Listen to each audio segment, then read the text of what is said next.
Hey guys, what's up? It's Chris here. I've got another sort of slightly unusual but basically Jeskai video for you guys now. Um, I am going to just talk you through what's happened today. So I've been at Axion in Amersham in the UK doing a modern tournament, basically just an open modern tournament.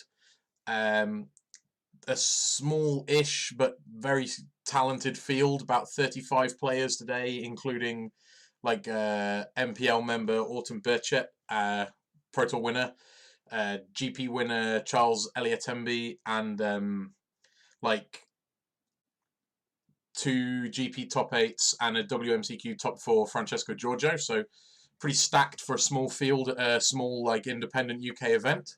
So it was good, good relevant testing against good players, and I'm going to talk you through what happened to me round by round. Yeah, I won't give anything away. So here we go. So we travelled down as a group. I was with Francesco, is the only sort of famous-ish player I was with, but we had a group of about 6 or 7 of us, all from our local store, so we were quite well represented. It's also nice having friendly faces there to chat to. You get a bit of a comforting sense of familiarity between rounds. Round one, I got paired with a player I didn't know. Really nice guy who was playing Blue Red Storm, traditional Storm, with gifts and you know everything you come to expect. And to put it mildly, it was fairly straightforward. The plan of disruption from Narset and Teferi, little Narset is amazing. And then post side, it gets even better. I have 2 more vetoes. I have a dispel. I have Ashiok to stop them searching. I normally bring in an explosives and like maybe 1 purge in fear of Aria of Flame. So the sideboarding is pretty decent. You tend to cut most but not all of the point removal and like 1 sweeper, because I usually find 1 verdict plus detention sphere is enough for empty the warrens. So yeah, that was my round 1. Was against Storm. Had a good plan, executed said plan, and won 2-0 in quite straightforward. But very nice games against a very good opponent, like really nice person. Had a good chat afterwards. Round 2 was against Hogak, against GP winner Charles Eliatembi, so he knows what he's doing.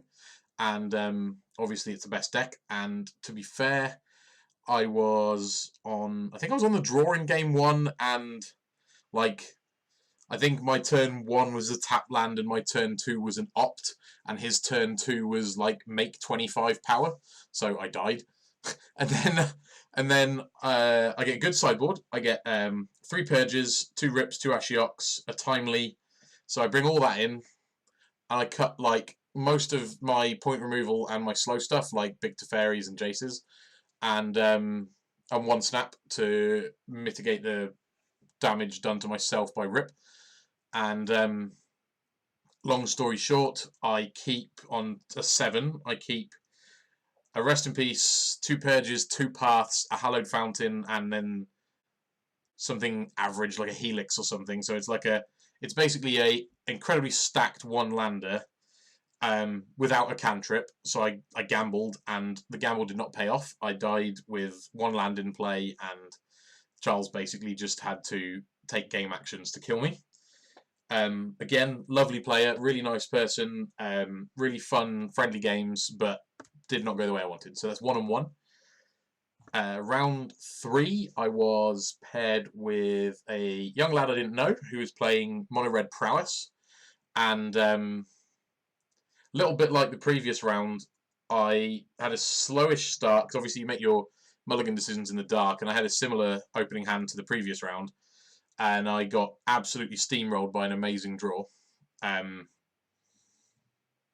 wasn't dead, but I was on like 2 after his turn 3, so I was almost dead. And then I had to scoop in the face of like, I think I was on 2 with 2 lava darts in the graveyard or some nonsense. Like it was, or maybe a lava dart was waiting in exile from a light at the stage, so I knew that was the 2 points, so I just scooped. Game 2. So I get good sideboard again. I get 3 purges. I get a dispel, a timely, and I can't remember if I brought in Rest in Pieces or not. I think I think I did. They were on the Phoenix. Were they on the Phoenix? Yeah, they were on the Phoenix build, so I probably brought the rips in. And I usually would bring in engineered explosives as well, because they have like about 10 1-drops. They have like 4 Swift Spears, 4 Soulscar Mages, and 2 Blister Core Weirds. So is it called Blister Core Weird? The 1/1 which has got pseudo prowess.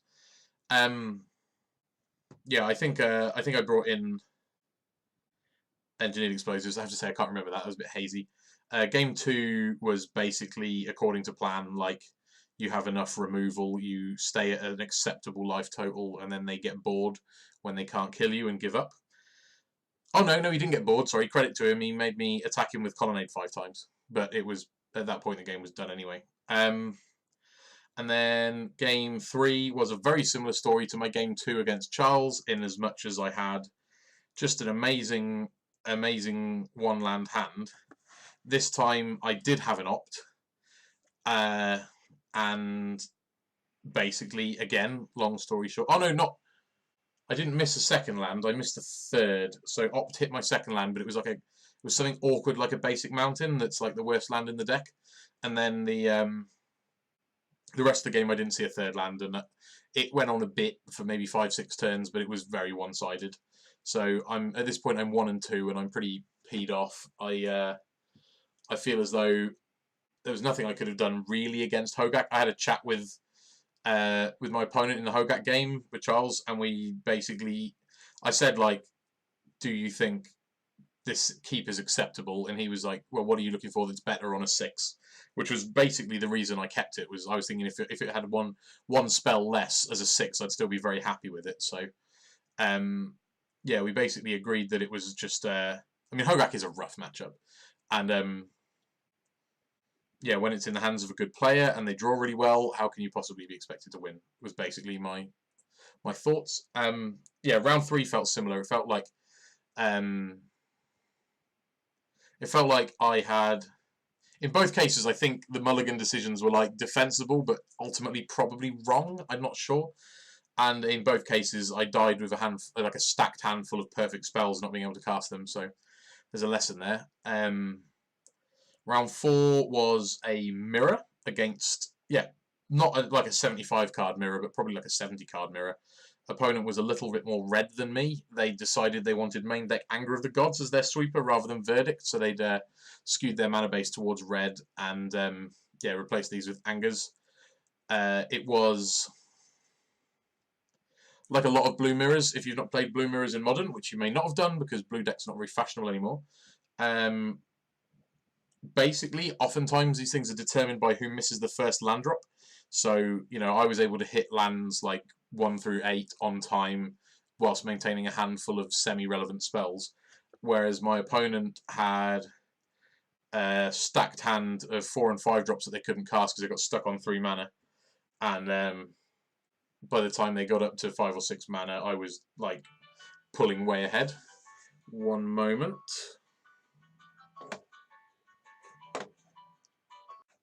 Alright, sorry about that. That was that noise you heard, which sounded like an OAP's phone, was in fact the phone I use for customers for my business. So just had to take a call there. Sorry about that.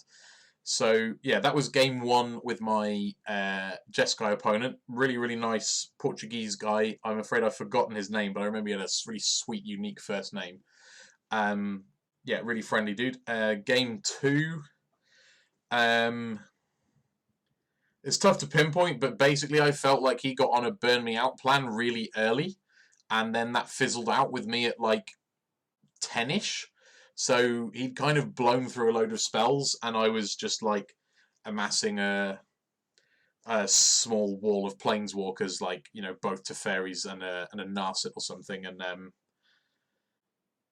I think basically the final nail in the coffin was when I had like 8 cards in hand or something, and I was going to discard, and he had like 1 card in hand, and I had 3 planeswalkers. I think he just got pissed off and quit, which I think is valid.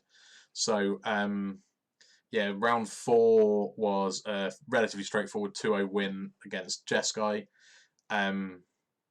Keep saying it, but most of my opponents were really lovely all day. This guy was no exception, really, really nice person. Round 5, I'm playing against one of our travelling party, Italian geezer called Riccardo from from our local area, who, even though he's local and I met him a handful of times, didn't know him all that well. You know, we're on like friendly speaking terms, of course, but we're not like, we haven't spent that much time together, so it was really nice to get to know him and get to play with him. He was playing like somewhere in between Greentron and Eldrazi-tron, a bit of an experimental thing. So it was basically Greentron with slightly smaller threats, like, you know, like Karn 4 and Ugin 6 and Thought Knots and Smashers and Worm Coils and stuff. I think Worm Coils, might be wrong about that. It was, yeah, basically like this hybrid Tron, and game 1 was basically execute the game plan, so Field of Ruins and counter spells, and then he packed it in when my hand was like unbeatable. Game 2, what happened in game 2?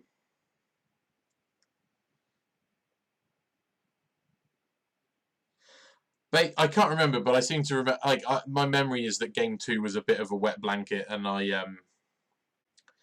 I didn't put up much of a fight.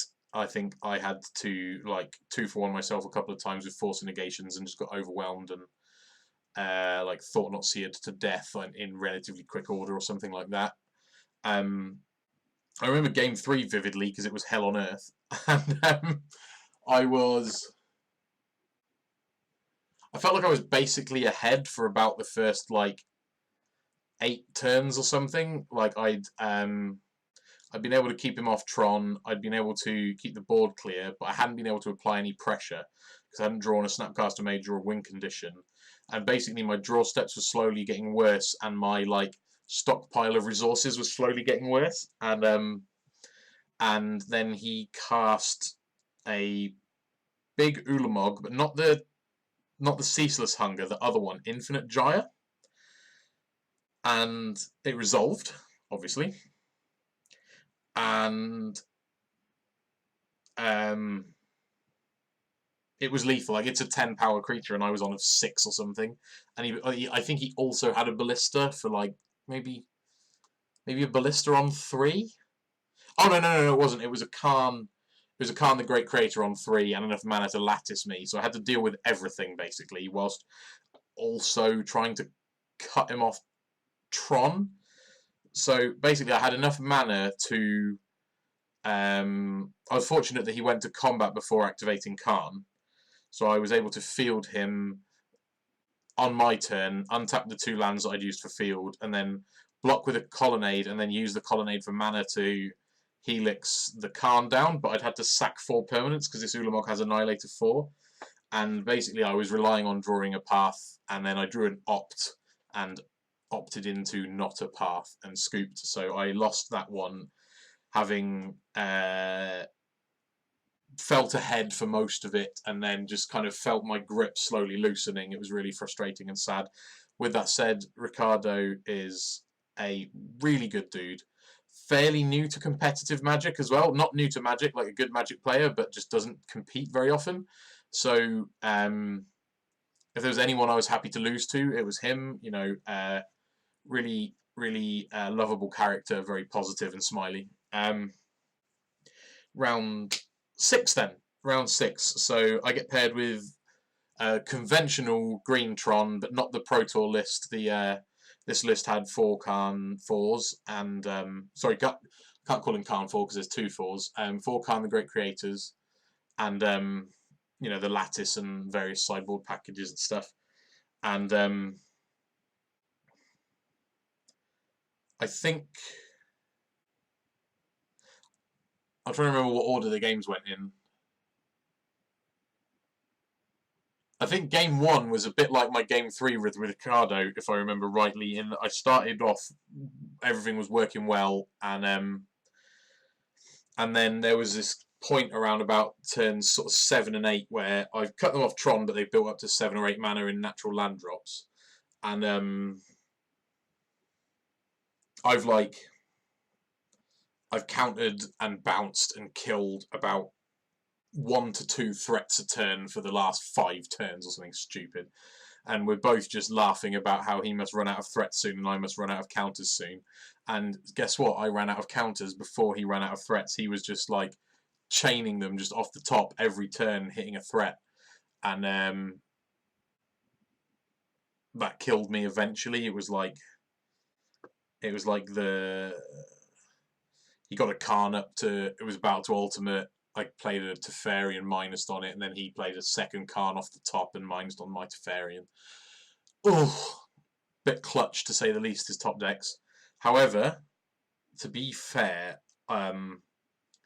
games 2 and 3 were both basically really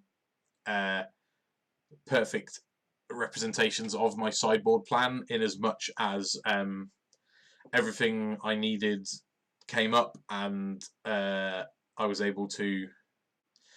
So game 2, basically, I think he scooped in game 2 to like me having a hand of 7 cards, of which 3 he knew were cryptics that had been revealed off of various like Narset activations and stuff. So he was just like, you know what, I'm not getting through that. Let's leave us enough time for a game 3. And then game 3, I had an Ashiok Dream Render in my hand, which I knew would be really good for keeping him off Tron.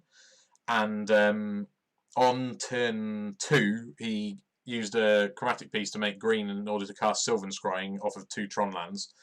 And so I Dovin's vetoed that, even though I would normally save veto for a big spell. Against Tron, my attitude is generally not to fight Tron in any way other than Field of Ruin. I don't normally counter things like maps. I normally counter things like Khans and Ugins. But in this case, I thought with Ashiok in my hand, if I counter the Scrying and then play Ashiok, it might keep them off for long enough, and it did, and that was great. And a little bit like game 2, once it became clear that I was very far ahead, rather than making us play it out, he just conceded, which was very nice. Yeah, once again, great opponent, great guy. We had a really, really friendly group today. Shout out to Francois and Liz that run Axion. They're awesome people, and awesome people tend to attract other awesome people, which is why that shop is so great and why the people there are so nice. Love playing there. Always have a nice time, even when things don't go my way, like today. So my result today was 3 and 3, which is like totally average. Quite a lot of people dropped after their second loss, so I probably actually finished halfway up the standings or something, but it didn't feel like it. It felt like a really crap day. It was really nice playing with a big group of like 6 or 7 friends, and lots of other people in my party did well. Francesco lost the quarterfinal against Autumn, which was awesome to see. Like 2 of the best players in the country, both playing really well, really close games. That had the whole shop crowded around watching them. It was awesome. Yeah, all in all, great day out. If you're ever in Amersham or near Amersham, which is from our perspective, because we travel down from Oxford, it is basically on the way to London, but not actually in London. Yeah, if you're ever in that area, so I guess southeast UK of England, go to Axion now in Amersham. It's a great store run by lovely people. They put on great events with really generous prizes and like nice friendly judging staff and stuff. Really recommend it. And in terms of the deck, basically, so obviously the 3 losses. One was the one against Hogak was, I was probably losing anyway, but I'm wondering what would have happened if I'd mulliganed my 7, and there's no way of ever knowing. I suspect in hindsight it probably was alright to mull, but I felt like it was alright to keep as well. And if I hit a second land on time and cast a rip, then back that up with a load of exile removals, I'd probably win that game. So, yeah, in retrospect, like, who can say really? It was probably wrong, but like I think it's defensible. And then my loss to Ricardo was... it was one of those where I felt like basically the average quality of my draw steps at important times wasn't as good as the average quality of my opponents. And you can kind of take those. They even out over the course of a long period of time, because you'll have other games where you draw exactly what you need when you need it and you win. And then the loss against Mono Red's Prowess was a bit tough to take, because my hand was just amazing, but I didn't hit enough lands in time to cast my spells, which is the risk you take when you keep a land-light hand I should know not to, but when you die against mono red with like 2 purges in your hand and a detention sphere, it's a bit sad. So, you know, lessons to take away are to, especially with the London mulligan being so forgiving, maybe I just need to have slightly higher mulligan standards. I don't hate 2 of the matchups I lost. I can beat mono red, I usually do, and Tron is like even. I think it tends to favour the more experienced player, and I'm not going to boastfully claim I'm better than most people, because that's not true, but I've played a lot of blue-white decks and Jeskai decks against Tron, and I've gotten used to the play patterns and like the kind of picking your battles, so usually I do okay. So to lose one was a bit frustrating, especially against Ricardo. Like, no offense to Ricardo, like, lovely guy and a good Magic player, but he would be open to admitting that he's not as experienced as most of our party. So I would have loved to have, you know, if I'd won that game, I would have had a chance to go 4-2, positive record, get some prizes, that sort of thing. I wouldn't have been good for the top 8 because my losses were too early. And actually, funnily enough, there was a clean cut at 13 points anyway. So even if I'd gotten there, I wouldn't have got in. But yeah, it's tough to take a loss in a match that you felt you could have won. Whereas losing to Hogak in the hands of a very good player, whatever, not going to beat that.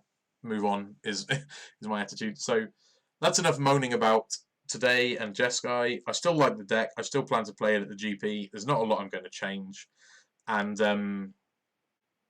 yeah, hopefully next time I do one of these little tournament reports, it'll be post-GP and I'll be in a better mood because it might have gone really well. So yeah, thank you for watching, guys. I hope you enjoyed it. I hope you pick up Jeskai. And if you want to get my exact list, it just was on the 5-0 Competitive League Goldfish dump today. So that is, one moment, that was like, so today's the 10th. So if you can see my screen, I'm sure you can. Modern League. So this one, that's the August the 9th. That's my list there, Jeskai Control Bubble Wizard. So if you are keen to give Jeskai a whirl, you can grab this, and then if you've got Magic Online, you can just go to download over here and import it and play it straight away. So I hope you do that. I hope you enjoy it. And yeah, give the deck a go. It's great. I think it's going to start making a bit of a resurgence. Thank you very much for watching, and have a great week.